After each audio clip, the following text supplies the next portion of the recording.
Hello. Welcome to episode 22 of the Top 2 Inches Rugby podcast, brought to you by I Spy Surveys, the go-to specialist survey and inspection company based in Exeter, Devon. So, what is on this episode? Lots to talk about. A really interesting weekend has just happened. We will have a look at the latest round of the Six Nations and discuss what went down at the Principality Stadium between England and Wales. We will also check in on the Allianz Premier 15 for the ladies and the Gallagher Premiership, and no doubt we'll chat a little bit about the fantasy rugby, who took this week's win. Interesting. We'll find out later on in this episode. Let's just get on with it. 5 matches, 274 points. It was a pulsating day in the Allianz Premier 15s. All 10 teams were in action. And guess what? Every match was actually shown live across social media. One of those being the Exeter Chiefs games with DMP Sharks, which if you follow us on Twitter, you will see that I was watching live via YouTube. So it was really good to watch. Unfortunately for DMP, it was another big defeat for them, but they did this week get on the score sheet, and it was actually quite a good try. Exeter Chiefs ladies ran out 76-5 victors at Sandy Park. I really enjoyed the game. I really enjoyed watching the game. Exeter recorded their 6th straight win, which is, like I've said in the last couple of weeks, they are definitely, becoming a team to be kind of reckoned with in the Allianz Premier 15s, and it's just positive things coming out of Sandy Park, which is good to see, since this is their first season. An interesting game took place between Wasps and Saracens. Wasp ladies, again, they are on some good form at the moment, and they actually came out victors 26-24. I didn't actually get to see any of the highlights of this. Just sort of looking over the review from the website, Wasps were trailing by 6 points. Abby Dow took the ball out wide and slalom through the Saracens' defence to score a stunning solo try. So well done, Abby Dow. Saracens responded quickly. Poppy Cleal broke through, offloaded to the old veteran Marley Packer, who was going full bore, dived over the post to extend the lead. And then Megan Drones struck again with a third penalty of the afternoon to bring Wasps within 5 points. And then a second Abby Dow try, another Abby Dow wonder try, which Jones converted edge Wasps into the 2-point lead. And then Wasps saw out the remaining 4 minutes to secure the victory. Okay, sorry guys for the interruption. That was the postman knocking vigorously on my door to get my attention, as he had a parcel for me. Next game, we're going to move on to Loughborough Lightning. They continue their impressive form with a bonus point win against Worcester Warriors. Lark Davis continues to be playing well. Emily Scarrett crossed the whitewash, and they took a 17-5 lead into the break. Bonus point was secured in the second half with a pinpoint looping pass from Helena Rowlands to Abby Dugquid, who powered over with 50 minutes left on the clock. And it was an unassailable 31-7 at that point. Worcester Warriors, Caris Cox did sprint over with 12 minutes to go. The Lightning managed to kind of hold on for the win and add to the score. Just really impressive for them all-round performance by Loughborough Lightning. Gloucester Hartpury secured an impressive bonus point win against Bristol Bears. It was a nice West Country derby. Scum half Natasha Hunt opening scoring after exploiting the gap in the Bears' defence and darting over for a fine first try. And they didn't look back, basically. By half-time, it was 14-0.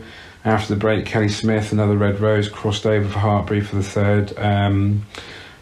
third try of the game. And the second half, a powerful run from Robin Locke. And Hunt then scored her second for the match, secured the bonus point win. And Gloucester Hartpury, I think they've had a couple of tough weeks, but it's good to get a good win and nil Bristol. So well done, Gloucester Hartpury. And then the final game, Sale Sharks against Harlequins. Harlequins closed the gap on Saracens at the top of the table with a bonus point win on the road at Sale. It just took 20 minutes for them to break the lock. Leanne Riley's sniping run set up Ellie Green for the first try, and they just didn't look back. Breach Cross for a hat-trick. Shauna Brown dotted down for her 9th try of the season. Katie Daly-McLean pulled one back for the host, and then Quins captain Abby Ward had the last word, scoring Quins 7th for the afternoon as the clock went into the red. So another impressive performance again by Harlequins after a couple of poor weeks for them and a couple of losses. Let's just see if we can find the table on the website and see if there has been any kind of changes to the positionings. See if Exeter Ladies are any higher. So Saracens remain on top with 52 points, followed by Quins on 51, Loughborough Lightning in 4th with 48, Wasps are in 4th with 44, and then the Exeter Chief Ladies, Gloucester Hartbury, Bristol Bears, Worcester, Sale Sharks and DMP. So no real change, but Harlequins are getting closer to Saracens at the top of the table. And that's the roundup from the Allianz Premier 15s. Hello mate, how are you? Hello mate. You all good? I'm good, thank you. How are you? Yeah, how are you? Put that glass of wine down, son. Put the glass of wine down. I just poured a nice, fresh, very large one, mate, just to get through the pod. Literally the biggest gulp I've ever heard in my life. Can you hear me okay then? Obviously. I can, mate. Yes, I can. Good. I can. I'm going to have to talk a little bit quietly because I have been banished to the bedroom to record rather than banishing my partner to the bedroom while I record downstairs. So the kids I am surrounded by children. So I'm very aware of being too loud. What's going on? What's going on, mate? She's literally come home from work, put her foot down and says, you can get upstairs to do your podcast. I'm staying down here. So obviously being the... standard, mate. We know who wears the trousers in your house, mate. Absolutely. It's me, mate. Size... I'm not going to say what my waist size is because I'm plump. Anyway. You wear them, but she picks them for you. Correct. That's probably the best way to do things, mate, to be fair. So, yes, if I suddenly go a little bit quiet, that's why. But we'll see what goes. My compadre is here. My dog is here. So if he starts making funny noises, that's what that is. So, weekend, mate. Just to say, it was your birthday weekend, so I doubt very much you've watched much rugby. Yeah, it was my birthday, mate. But no, I didn't actually watch. I know. I think you got to watch quite a bit, didn't you, this weekend? But as always, mate, I've got my kids well trained. Well, I say well trained. I just let them do whatever the hell they want and deal with it after. That's always the best plan, mate. Absolutely. So, did you have a good birthday weekend? Yeah, very good, thank you, mate. Bit of a lockdown one, obviously. So, and you should never ask a girl how old she is, should you? No, exactly. Okay, so I won't say how old you are, but you had a good time. Yeah, mate, good. It was, nice. Just a bit of family time, really, mate. It was nice. Absolutely. Had a good bit of family time and a massive party, obviously, being in the middle of lockdown and out on the piss all night and all the rest of it. Yeah, it was great.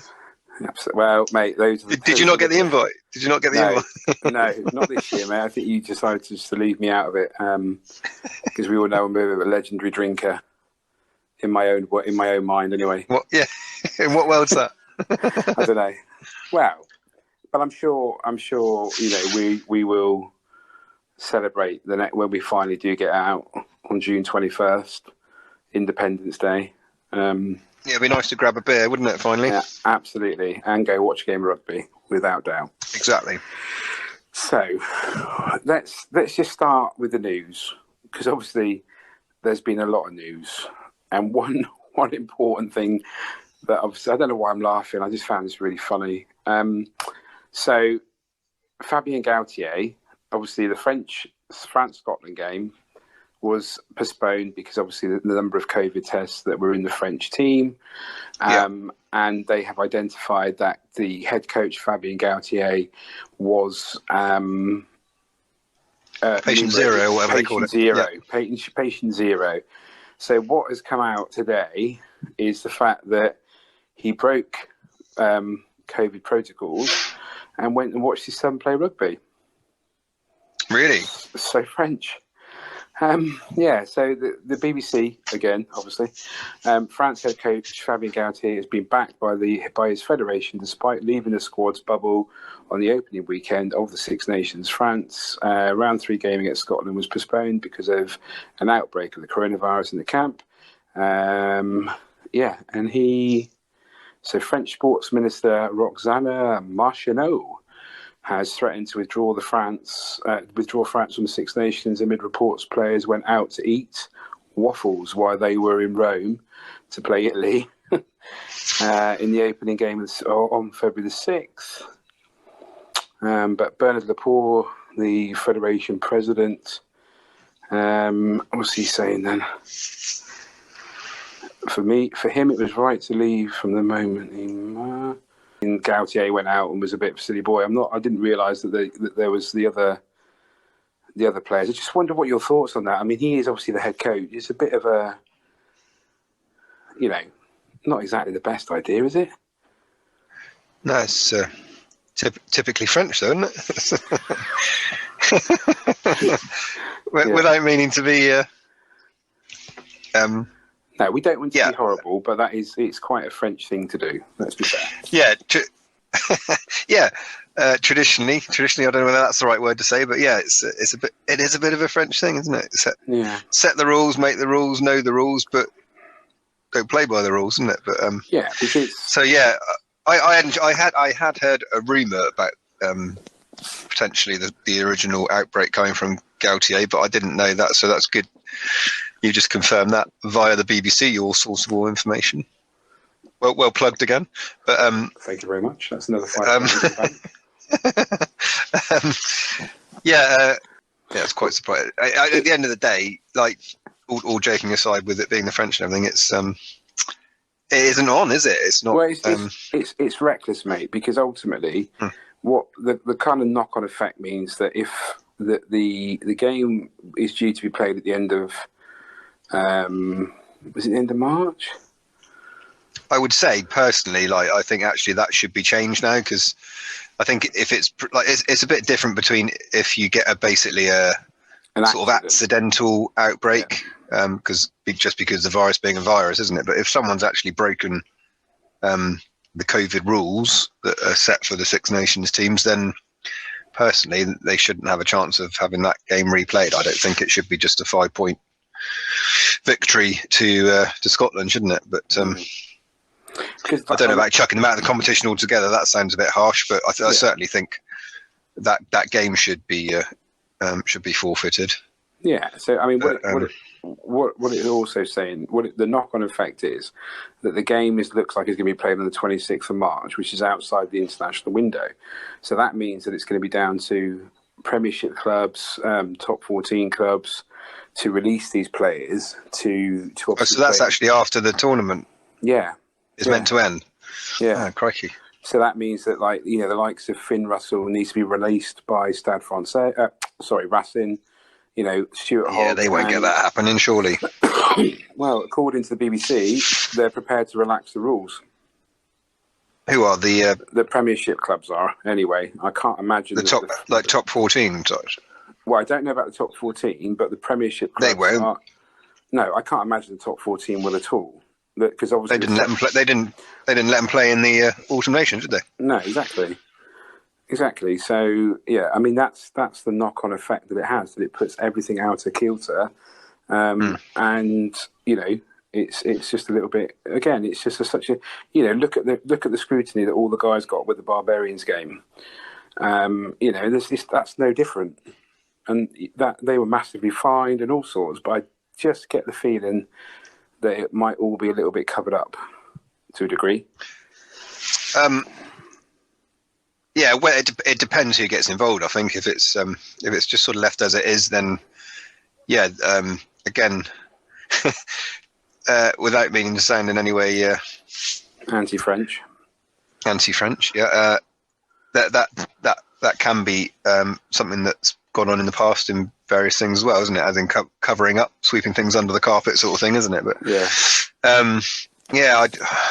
I don't know, mate. I don't know if the sort of Six Nation governing body gets involved, then they won't be able to do that. But so really, that's what I think is probably what should happen now. If it's definitely a COVID rules and regulations that have been protocol that's been broken, especially if it's by the head coach, then I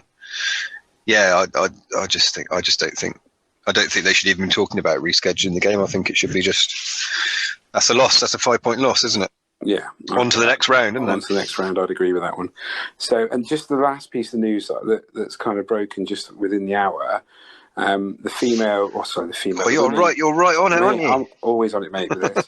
So the Ladies World Cup set for 2000 is set to be in 2021, starting in September, is set to be postponed for a year. Is it really? Yeah, its final decision is expected to be made on the 8th or 9th of March. And basically what the competition is happening in New Zealand. And at the moment, obviously, New Zealand has handled the pandemic incredibly well. But there's recently been some more cases in Auckland. And New Zealand is currently closed to all travellers. So I think, again, this is Jacinta Wills. Is that their name? Jacinta Ardern. Is that the Prime Minister? Prime Minister. Yeah, she's awesome. But I think she's making, obviously it's going to be sad that if it is closed, but she's going to be keeping everybody safe, isn't she? Because they've done so incredibly well throughout the whole thing. Yeah. Yeah, she's certainly not one to mess around with it, is she? So, no, she's not at all, mate. So that's a little bit of sad news that's potentially looking like it's going to be cancelled, because that would have been a hell of a tournament down in New Zealand. With obviously, I think, who's the defending World Cup champions? New Zealand, aren't they? They beat England in the last World Cup. So, yeah. I think so, yeah. Yeah, that's it. That's going to be a shame if that happens. But it's looking like it's likely to. Oh, that will be a shame. Isn't the, just on that, isn't the Women's Six Nations being postponed to, is it August? I think somewhere like that, yeah, it's been put back as well. God, that would have been quite sort of backed up then, isn't it? Six Nations straight into World Cup then, if it had gone ahead. True, but then that would have been some good warm-up games. Yeah, absolutely. Yeah. Okay, mate. Well, let's leave the news there, and obviously let's move on to the Six Nations that happened. So we know Scotland, France, as we just sort of said, was postponed. Yeah. Jeez. Oh, mate, I don't even know what to start. You didn't obviously. Were you starting on Italy, Ireland? Yeah, let's just start with it in Ireland, because let's not go into that too much.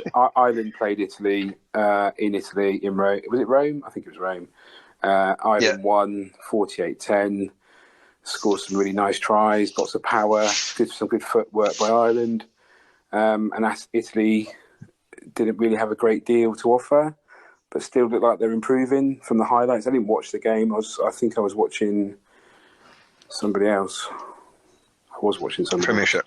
But yeah, a solid performance, a better performance by Ireland, and they get their first victory of this year's Six Nations. Yeah, not much more. Not much more to add, really. No. No. Did you see the game at all? Only the highlights. Yeah, again. So, but yeah, I totally agree. It was not really anything unexpected there. It was probably a slightly higher scoreline for Ireland than I thought they might have got, but they did actually look like they played a bit of good rugby. So fair play. It's a decent score, wasn't it? Yeah, absolutely. So let's move on to the big one. England-Wales at the Principality Stadium. And oh dear. Right. I don't even know how to start it. I mean, obviously, everybody knows what happened there with the two refereeing decisions that were pretty shocking decisions. They were. I personally, I don't really want to focus too much on the refereeing decisions, because I think, like we've always said, it's like it's done and dusted in a game. It's you just got to deal with the punches that are thrown in a game, isn't it, and play the game accordingly. So whether or not you agree or disagree, looking back on the game or at the time or whatever, it's irrelevant. We lost the game of rugby, didn't we? Yeah. So and I think what's also happened recently is, obviously, I can't think of his name, the referee's kind of come out and admitted to making mistakes on both decisions, which is good. Fair enough. He's holding his hands up, fair play. But obviously at the time, I think the only kind of point that I want to make is that if those decisions hadn't gone the way they went, it could have been a totally different game. I still think Wales would have won because Wales were more streetwise. They played the better rugby. England were, just completely not consistent. They had some really good spells. The last sort of 10 minutes before half time, they got back to kind of being on level. And then there was another period in the second half where they played really well. But just generally, there was that inconsistency. And I think that the biggest thing for me was when the scrum half scored his try. You've got the camera on the post, and you literally, Elliot Daly's looking the wrong way. Yeah. And obviously, as a player, when you're growing up through the ranks, you're taught you always turn and face. That's like schoolboy stuff. Yeah. Turn and face. Never turn your back. So for an international player of his quality and a British and Irish Lion to do that, it's just you just like, where's your head at? Wait, what are you doing? Yeah. But that goes back to what us and the majority of people have been saying over the last couple of weeks. It's a selection issue, isn't it? He's one of the standout players that is clearly, for whatever reason, he is just not up to standard. He's not sharp. He's rusty, whatever you want to call it, but he's just not. He's not sharp enough for international rugby at the moment. And he basically let in or made errors which let in 2 tries in the previous 2 games. And some glaring errors again in this game, isn't it? It's just so it's a selection issue, isn't it? Yeah, and I was going to turn around and say that I don't want to sound too harsh, but actually now you've just said that I am going to be harsh because then that's just, like you say, it's really inconsistent. But you could go harping back to the whole point that we've made before that they just haven't had game time. They haven't played since the Autumn Nations. They're rusty, like you said, they're rusty. I saw this statistic or this thing on social media where I think, like, you look at the amount of game time, comparing like the England players, like George Ford, say, to Owen Farrell, and George Ford this season has had something like, I don't know, how many 100 minutes of game time, and Owen Farrell's had none. Goes the same for like, Billy Vanapola obviously played a game against Ealing Trailfinders, so his was a little bit, but the equivalent of say Jack Willis or Ben L that have had Sam Simmons. Sam Simmons in particular has had so many more hours of game time. So, but I did think that Owen Farrell played better. I did think that apart from all his penalties, Maritoji was really good. I mean, that's another element of England. They just gave away far, far too many penalties. They did, yeah. And I heard a stat. Did you just hear another gulp then? Yes, I did, mate. I started laughing. Sorry, go on. You might hear me vaping in a minute, but never mind. I heard a stat in the week. Average number of penalties per game. I think in the 2019 year, when we obviously beat New Zealand in the World Cup semi and got to the final, the England team were averaging basically seven penalties a game, and they've gradually crept up. And this year, so far, they're averaging 14 point something a game. So the penalty count has doubled since the World Cup. Average penalty count. That's never a good thing, is it? No. But then on the other hand, look at the rugby they've played since the World Cup. They haven't played any decent rugby, have they? So if you're sort of scrapping and fighting in every game, then you are just naturally going to be giving away more penalties, aren't you? If you're sort of contesting more and defending more, and But as I say, I mean, just focusing on the 2 referee decisions, that they're done and dusted in the game. So you've just got to crack on and play, isn't it? But I personally, certainly one, if not both of them, would say he got it wrong, and now he has come out and admitted himself that he got it wrong, isn't it? But the overall sum up, I think, is even saying that, I mean, they came back to level within the first half, didn't they? Like you say, a very good sort of 10 minute run of playing, the best they played in a long time. The last 10 minutes of the World Cup of the first half, wasn't it? And came back again in the second half. But So it's not down to 2 referee decisions. It's down to the overall team performance for 80 minutes, isn't it? They had chances to gain the lead and get in front and win the game, but didn't take them. So Wales played better over the 80 minutes, didn't they? Yeah, absolutely. Yeah, they did. They were definitely more streetwise. Alan Wynne-Jones seems to come into form. I have heard other podcasters saying, is it going to all kind of fall apart? Yeah, of course it could all fall apart. It's all falling apart for England. We were in the World Cup final in 2019. How many months later? Could what fall apart? Well, just could their performances start to fall apart? Who, Wales? Yeah. I don't know. I mean, they're still in a transition, aren't they? But it's they've historically done it even with Gatland, didn't they? They sort of in the autumn friendlies not being particularly overwhelming, but then come strong in the Six Nations each year, isn't it? But so it's no different to that, really. But at the end of the day, we haven't come strong in the Six Nations. So. No, and all of the messing around that Eddie Jones does with selection and playing with the media and being stubborn about, or appearing to be stubborn about doing it his way, sort of thing. That's all well and good, but only if you're winning the important games and tournaments, which he's not. Thus far this Six Nations he's not. Yeah, so it could be. I think if the rest of this Six Nation goes the same for England, and let's be honest, the next 2 fixtures are probably the hardest 2 fixtures for England. It's potentially not looking good for Eddie Jones, I would say. I'm not a big one for shouting for people to go, but he's got something seriously wrong if the rest of this Six Nation goes the same, I think. Yeah, I think that's a fair comment.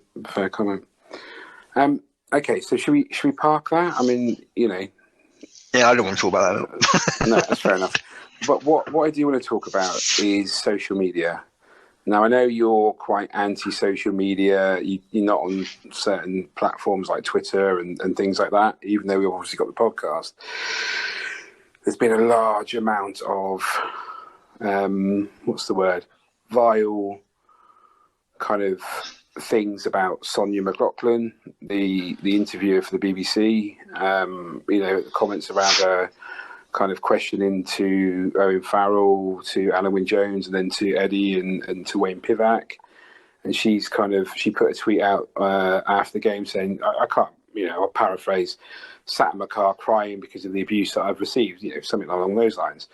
And there's just no place for that. It's disgusting and realistically massively unfair. I think she's a really good broadcaster, a really good interviewer. She does seem to be a person that will ask questions that, kind of get under the skins that she's interviewing. And, Owen Farrell didn't really give any answers, so she kept pushing and pushing and pushing, and people have really gone at her. And then there's also been a thing on social media where Ellis Genge wasn't clapping in the tunnel when Wales were going off. And he's kind of come out and said that he's had death threats for not doing that. But I know it's pathetic. It's ridiculous. And I just wonder what your kind of views. I know you hate social media, mate, so don't go into too much of a tirade. I don't hate social media in any way. I'm selective, as you know, with what I sort of participate in, if you know what I mean. But it's very much for that reason. There's so much negativity, unfortunately, out there, isn't it? Unfortunately, everyone's got a voice on social media, which in theory is a good thing, but unfortunately there's so many kids out there that you're better off that they didn't have a voice, isn't it? And that's, I mean, I heard that there had been some stuff going around towards the England team and that, but I didn't know anything about what you've just mentioned there. But that, I mean, that's exactly what I'm on about. There's people like that. Unfortunately, it's a shame you can't sort of censor who is allowed to have a voice on social media and who isn't it? Yeah. But get rid of all the trolling negative crap and just keep the positivity there. Then it's a good thing, isn't it? Absolutely. And I think I just want to touch on this. So Ellis Genge kind of replied to stuff and put a tweet out saying, "I don't know why I'm not clapping in the tunnel. Must have been deep in thought. Utmost respect for the Welsh. As for the keyboard warriors sending death threats, send me your location." I really like Ellis Genge, and I think that it's a good bit of a good tongue-in-cheek comeback. But I also wonder, is that just antagonising the situation a little bit? maybe. I mean, I probably would have done. Well, he's tough guy, and so that's just him, isn't it? Yeah. But I mean, to be fair, I would have probably done the same. I wouldn't have. Yeah, I mean, the main question is actually why wasn't he clapping in the tunnel, isn't it? Because that's you're talking about. I mean, the people who are spreading the crap and having a pop at people on that, are they actually real rugby fans? I'd probably question whether most of them are. Yeah. But Ellis Genge is obviously, he's a rugby man, so he should be sort of, especially in his position as a professional top player, he should be setting the example, isn't it? And doing what is rugby and the correct moral code and all that, isn't it? So, I mean, I don't know, I haven't seen that, or he may well have clapped at another time rather than just when the camera was on him. Not that I need to jump to his defence, but I have seen the footage. And to be fair, he did look like he was deep in thought. So, maybe he just wasn't, Yeah, but my argument to that would be your only thought there is you're in the tunnel clapping off the opposition team, aren't you? That's all you need to think about at that stage. Go back to the change room and have your deep thought afterwards, isn't it? Do you know what I mean? Fair enough. No, but do you know what I mean? That's what you do, isn't it? At the end of a game, each team claps each other off, don't you? That's just what's done. But then I guess it goes then back to the World Cup when England took their second place medals off, didn't it? As well. Yeah. So I mean, rugby values, rugby. That's what we all kind of want to stick to. But at the same time, there's just no place for. No, there's not. But unfortunately, these guys are in the limelight, aren't they? So there's no place for them to hide, is it? No. That's all more reason for them to do things correctly, even if it's just literally for the cameras, isn't it? And then they can do what they want when they go back to the change rooms, isn't it? Okay, fair enough. Say what they want. Yeah, of course, absolutely. All right, you gulp that wine, mate. Let's move on to the Premiership and Friday night. Sorry, I know you love Ellis Genge, so I don't mean to. I wasn't having a dig at him, all right? I know, mate. I like him too, Gareth. I know you weren't having a dig at him. Good. I just. Okay, so he's not Joe Myler. I wouldn't have a go at him. Ever have a go at Joe. King Joe. Your man crush. Well, I don't know, mate. I've told you, Benjamin Kaiser. I've got a bit of a crush on him as well. All from. That's the French accent, isn't it? Yeah, no, oui, mon chéri. All front row boys as well. Moving on. So Exeter Sale Friday night. Sale come away with a victory, 25-20. I think first off, obviously there was another red card. Jack Yendall. I thought it was a bit harsh because it looked like he tried to wrap his arm, and then at the same point, Matey boy that he hit didn't look like he was in the proper Jacklin position. So I think he was a bit hard done by. But obviously, I agree. As we've already said, referee's decision, he's off. So Exeter have 14 men for the majority of the game. Scored 3 tries. Cordero's try before this all happened was pretty impressive. Fripping bloody hell, what a player. If he's turns out to be anything like his brother, he'll be a good signing. But Simmons again scored another try. But Exeter still a little bit off the boil. They're probably quite close to getting things right, and I think we both said an Exeter. No, I think I said did we say Sale victory? We both said Sale. Yeah, Sale's a tough place to go to. Yeah, I just wonder did you see the game at all, or highlights, or? I did actually. I saw a bit of it live, and then sort of watched the rest on highlights. But it's another one of those, isn't it? What would it be the same outcome if they had 15 men for the whole game? And overall, I think, regardless of the red card, I think Sale deserved it, and they played overall the better rugby, I thought. Yeah, I agree. So I don't actually know whether personally, I don't think the result would have been any different, as in a Sale win. Obviously, score might have been different, but yeah, I'm just hoping Exeter keep the run of form going because we got them next week. Oh God, yeah! Is it at the Rec as well? It's at the Rec. Yeah, you boys are losing that one.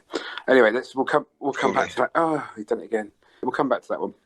So a game that I did get to. No, I got to watch. So I watched all of Exeter. I got to watch the second half of Bristol Leicester, and you were obviously predicted a Bristol win. Predicted a Tigers victory.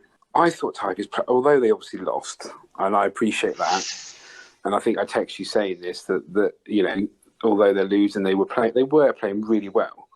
And to be fair, it was you know, first half they got Bristol got both their tries in the first half, but it wasn't until the end of the first half that they got them. And Tigers were playing really well, despite obviously losing the 2 South Africans from the red cards the previous week. Did you see any of this game or highlights? What did you think? Well, you're not going to want me to say what I think. You're not going to hear it. No, I agree with you that Leicester about rugby. So crack on, don't worry. Well, I only watched the highlights, so you can't always take the whole sort of, you know, the sort of run of the swing, you know, the form up and down, the way the game's going, that sort of thing. But to me, I always thought Bristol looked, although it was a fairly close score, I thought it looked like they were relatively in control for the majority of the game. And I know one, if not, was it both of their tries were actually forward tries, weren't they? There was certainly a rolling maul try was one of them, wasn't it? Capon or Capon, wasn't it? Yeah, he's like 4th choice or something, isn't he? But they're pretty blessed with hookers down at Bristol, aren't they? But I did think again. I mean, the Tigers have been, you know, playing some decent rugby, and they did in this game. But I just thought Bristol just looked overall that little bit better and more in control, and they won the game, didn't they? So Leicester can't have played that well at the end of the day, can they? Yeah, you're right. I didn't want to hear that anyway. Moving on. I understand. I do understand what you're saying. And again, like you said, you only watched the highlights. You didn't see the whole 80 minutes. Like I didn't see the whole 80 minutes. But just certainly from the second half I was watching, I just thought Leicester were pressing really hard. You know, the second half finished, you know, Bristol only put another 3 points on, so it was quite a turgid affair. But anyway. Yeah, I thought, did they, I'm not getting confused here. I mean, I looked at the team lineup, so they rested quite a few, what you class as sort of first choice players, didn't they, Leicester? Well, no, I don't think they did. Obviously, the 2 South African back rows were suspended. I wasn't 100% sure why. The scrum half from Saracens. Shit, Wigglesworth. I don't understand why he wasn't playing. And then the new Argentinian hooker, he wasn't playing. And what's the fly half? Oh God, Zach Henry wasn't playing. The Argentinian. Benita, yes, who I actually thought looked really good. So yes, they were. I don't know. Maybe Borthwick's got a bit of a strategy. Rest a few guys.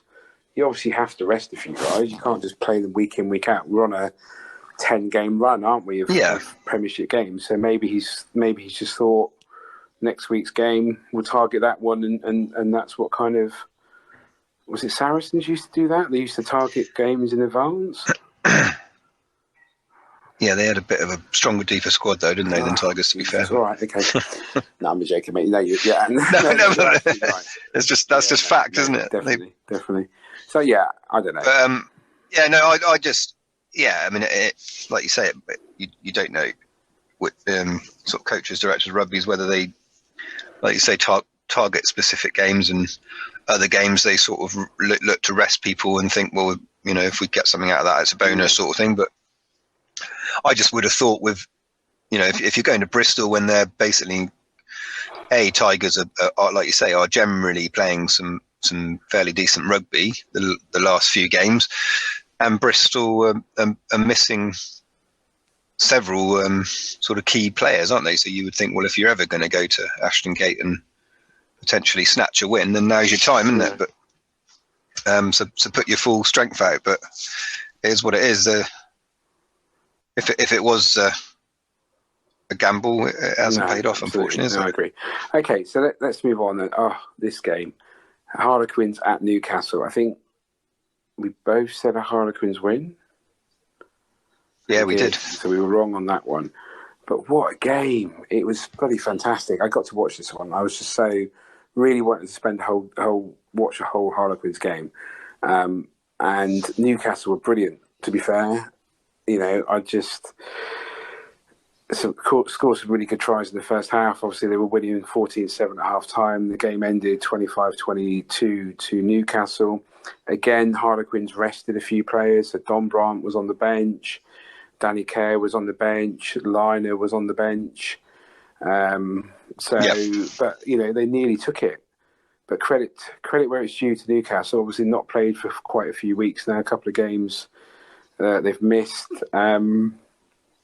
But again, just a fantastic display from Harlequins to nearly come back and take it at the death. It was some really good tries. Like the 2 tries scored by their winger that came on, Green. I mean, was it Green? Yeah, no, he didn't come on. Sorry, he started. The young, youngster. Hell, they were fantastic tries, weren't they? He looked pretty rapid, didn't he? I suppose you'd be putting him in your fantasy team next week, wouldn't you? No, mate, no. Not got the space. I only watched the highlights of this, but yeah, it looked like a pretty exciting game. I think again, you question mark the selection there, isn't it? You got to rest guys, but certainly with the way Harlequins came back, then if they had started full goo on first choice 15 from the start, then would that one have gone another way? But I did actually think, I don't know what you thought, but I thought Newcastle missing a couple of their guys have been a little bit off their initial season form the last few games, but they seem to be right back on it for this game, didn't they? Their performance was right back up there, wasn't definitely. it? You mean before the 2 games that they missed? You mean how they perform before the 2 games they missed? When they didn't play? Right, yes, okay. yeah, before they... Yeah, because they lost a couple, didn't they, before? Yeah, no, I'd agree. They were just... I mean, I know obviously it's at home and stuff, but still, it was a really assured performance by them, I thought. Yeah. Yeah. So, I think maybe Harlequins underestimated them slightly, but... I think, again... I think I'm quite disappointed in myself, really, because in the game, I think through the majority of the start of the season, I was backing Newcastle all the time. And I should have backed him at home. Yeah, to be fair though, we generally we do our pod before you see team selections, isn't it? And you might change your mind on a few of them. I think. Yeah, that is true. That's probably one we would have changed when you see the Harlequins starting 15. You might have said actually that could be going Newcastle's way, isn't it? But very true. Anyway, it's all hindsight. We don't have the luxury of the team selections. We don't. Okay, so let's move on. Wasps versus London Irish. Did we both say Irish? I definitely said Irish. I think you might have done as well, actually. Yeah, I think I did, yeah. Anyway. I was playing it safe this week. A nice win for Irish, to be fair. Wasps, again, not playing great rugby. Obviously at the Rico, lots of, again, a bit like the England games, quite a few penalties in this game. Obviously they're missing so many people, whether that be through injury or, international games. They're missing a lot of guys. And it's I guess...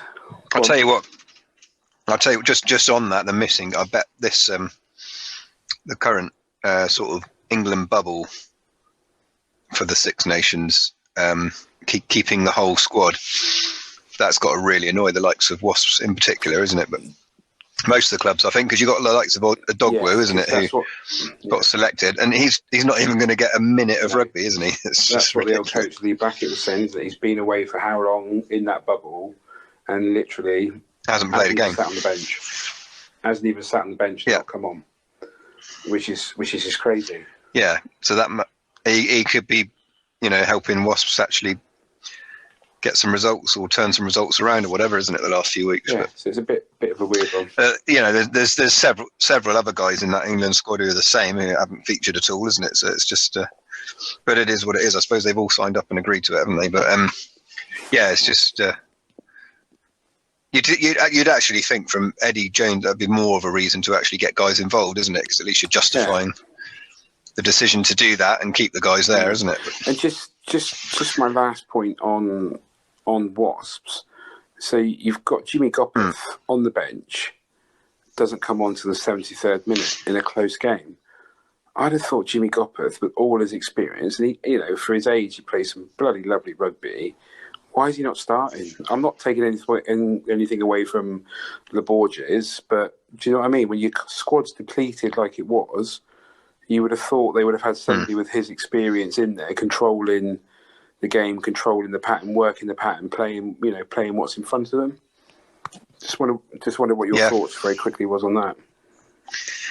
Well, yeah, I would agree overall. I mean, the only thing we don't know is the reasons behind it, whether he's got a bit of a knock or being rested for a reason, sort of thing, isn't it? But so I just didn't want to risk giving him too much game time. But logically, like you say, you'd have him starting, wouldn't you, for crucial games, and certainly bring him on earlier. But I think was it 10-6 up at half time, and then so it was 10-0 in the second half to Irish, wasn't it? 10-6, yeah, you're right. Yeah, 10-0.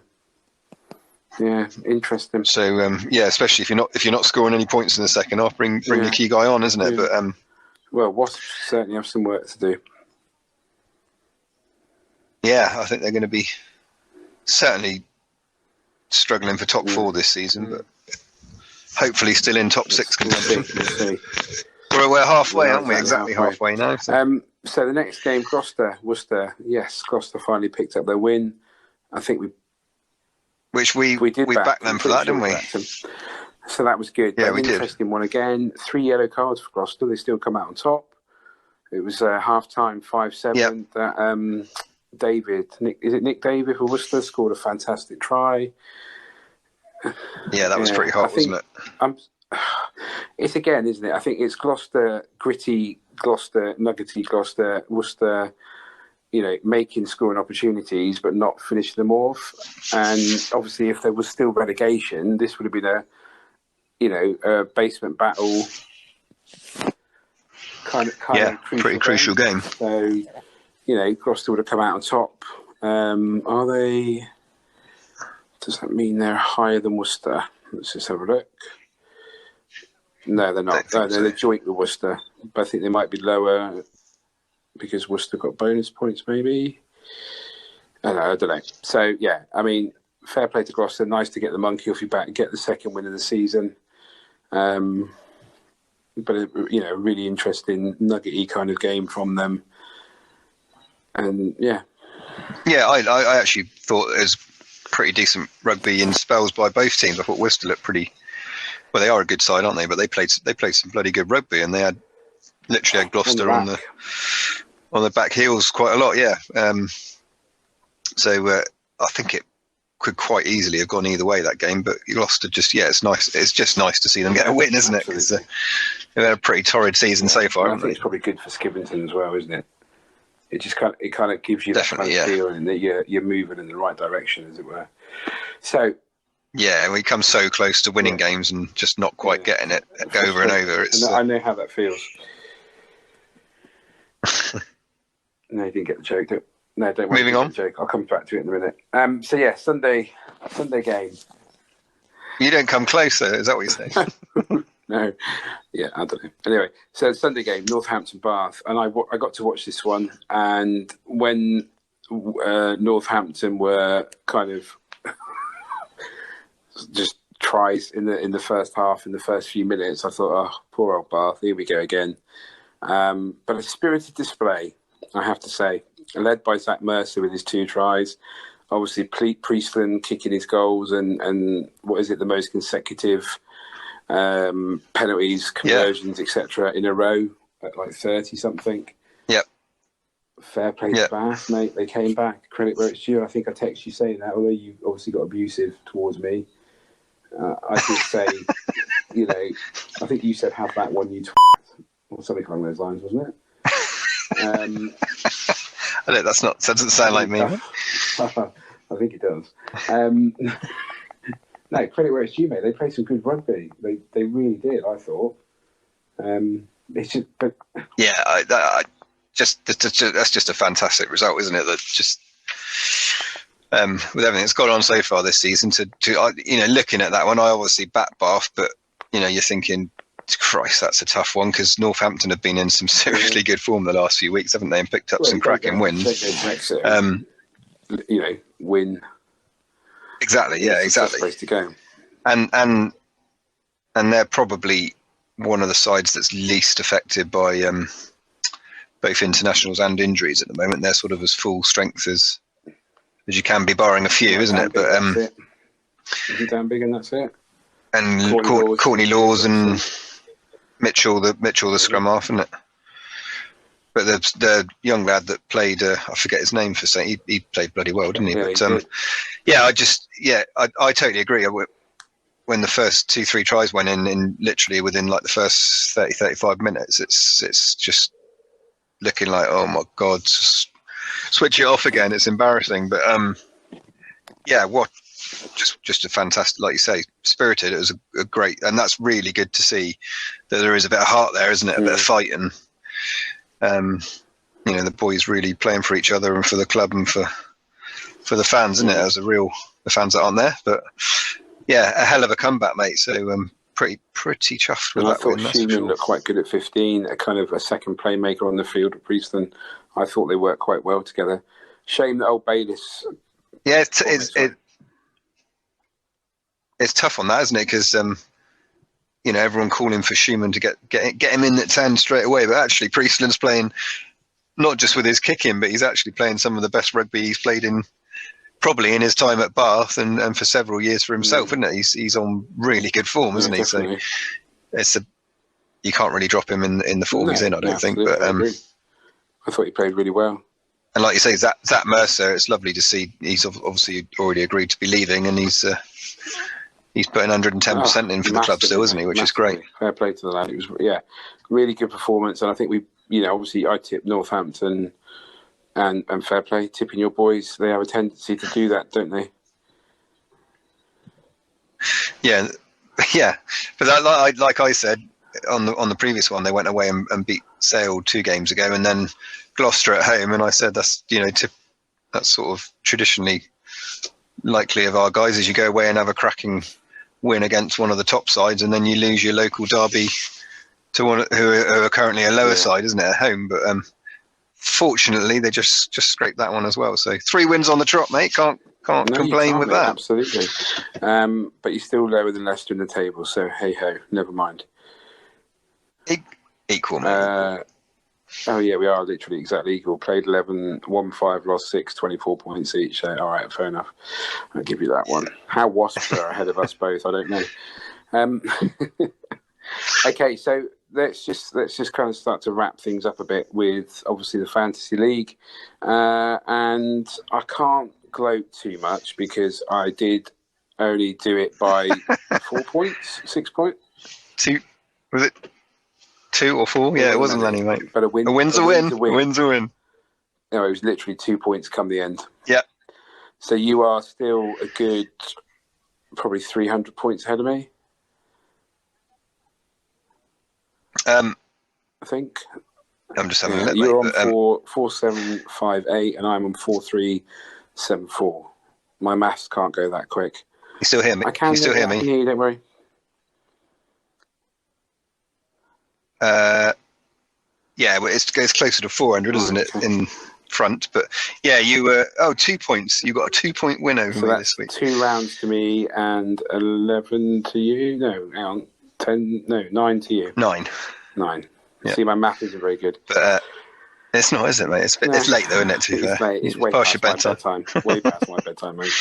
But yeah, well done, mate. You got a win. I bet you're pleased for my minus 20 points this week. But kick it off, mate. That's part and parcel. I had minus 60. That's the game, isn't it? That's the game. I shouldn't have done that.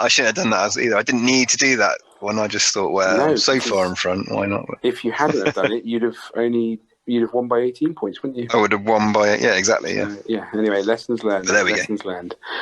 Okay, buddy. Well, I think that's it. Unless there's anything else. Back to normal next week on that, I think. Well, we'll see. Tides have changed, mate. I think it's time for. You're doing predictions. Oh, sorry, mate. Yeah, you're absolutely right. Predictions for next week. Hang on. And then you can wrap it up. Yes, I will. Thanks. That's right, as long as one of us on the ball. You really should be in bed. I should, mate. I should. So, Friday night, there's 2 games Friday night. Leicester at Wilford Road. London Irish against Leicester. I'm going to say Leicester. If it was at London Irish, I'd probably say London Irish.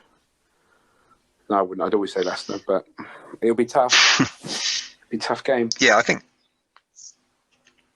I'm going to agree with you. I think that could go either way. It is going to be a tough one, but yeah, I back Leicester to do it at home.